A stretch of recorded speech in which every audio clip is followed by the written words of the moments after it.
media pembelajaran menurut para ahli. Perkembangan media telah melalui berbagai fase sepanjang sejarahnya, dari yang kuno sampai modern, dan para ahli telah mengklasifikasikan media berdasarkan berbagai kriteria. Di antaranya adalah klasifikasi berdasarkan teknologi. Yang pertama ada media tradisional. Media tradisional yang pertama ada koran. Koran itu juga termasuk media karena koran juga mengandung informasi seperti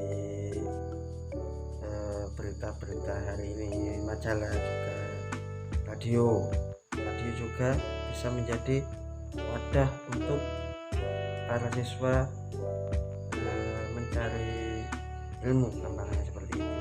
Dan juga televisi itu juga berperan untuk menjadi media belajar. Terus media baru, tadi kan sudah yang tradisional, artinya media baru ini media yang sudah modern seperti internet juga dapat digunakan untuk mencari informasi yang diperlukan. Terus ada media sosial seperti Facebook, Twitter, dan Instagram, itu juga termasuk golongan media yang dapat digunakan siswa untuk mencari sebuah informasi atau juga untuk belajar.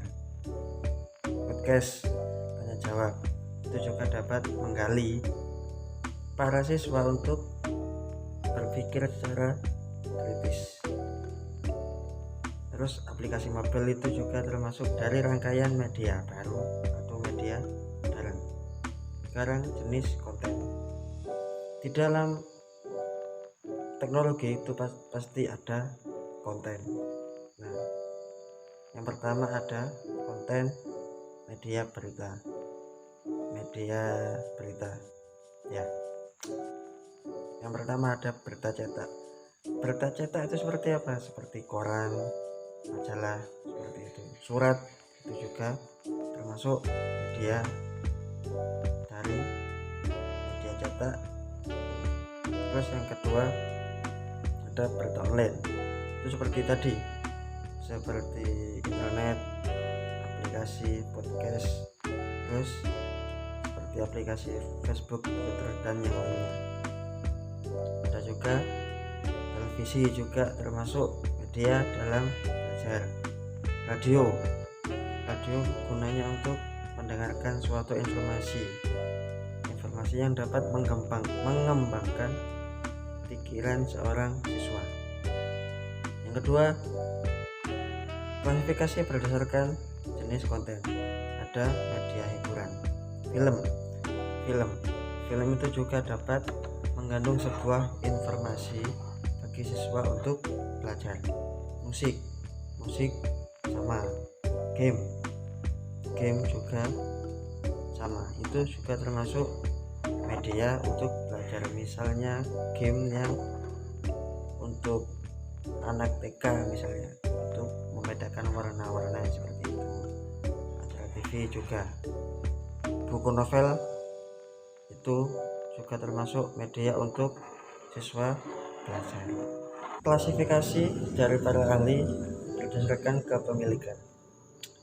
Yang pertama itu dimiliki oleh perusahaan besar seperti CNN, BBC, The New York Times, itu sudah termasuk media yang besar. Dan juga jika kita mencermati dari perusahaan tersebut, kita dapat menggali informasi yang sangat mendalam dan juga sangat membantu untuk pertumbuhan siswa.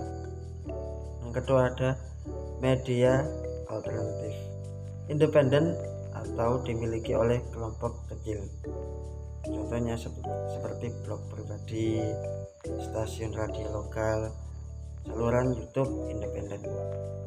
Terus yang selanjutnya, klasifikasi berdasarkan fungsi.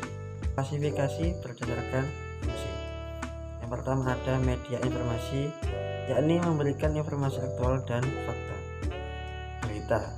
Berita itu termasuk media informasi yang fakta, karena berita itu 90% mengandung fakta.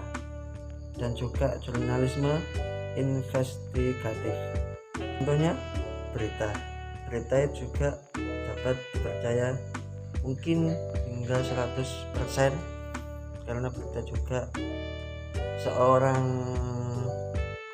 wartawan itu mencari keberadaannya dan mencari berita sebenarnya dan diinformasikan kepada kita selaku penonton atau pendengar seperti itu. Terus yang kedua ada media hiburan. Media hiburan tujuannya untuk menghibur pemirsa atau pendengar, seperti film, acara TV komedi, atau konser musik. Kita lanjut, klasifikasi berdasarkan tujuan komunikasi, yakni media massa ditunjukkan untuk khalayak yang luas, jadi bukan hanya untuk sekolah itu saja. Jadi media massa itu ditunjukkan untuk semua kalangan, dari yang kecil hingga dewasa. Terus untuk mencapai banyak orang dalam satu waktu.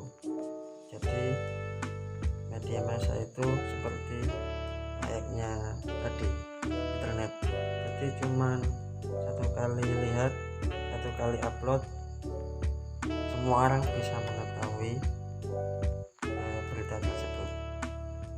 Contohnya seperti koran harian, siaran radio, begitu. Terus yang kedua ada media niche, yakni ditargetkan untuk audiens yang spesifik.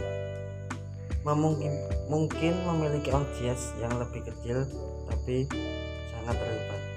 Contoh majalah khusus, podcast tentang topik tertentu. Klasifikasi berdasarkan platform. Yang pertama ada media cetak seperti koran, majalah, dan buku.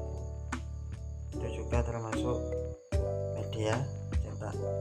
Terus yang kedua ada media elektronik seperti radio, televisi, HP, komputer. Itu juga termasuk media elektronik. Sekian dari saya. Mohon maaf apabila ada salah-salah kata atau ada kekurangan dari pembuatan video ini. Sekian, wassalamualaikum warahmatullahi wabarakatuh.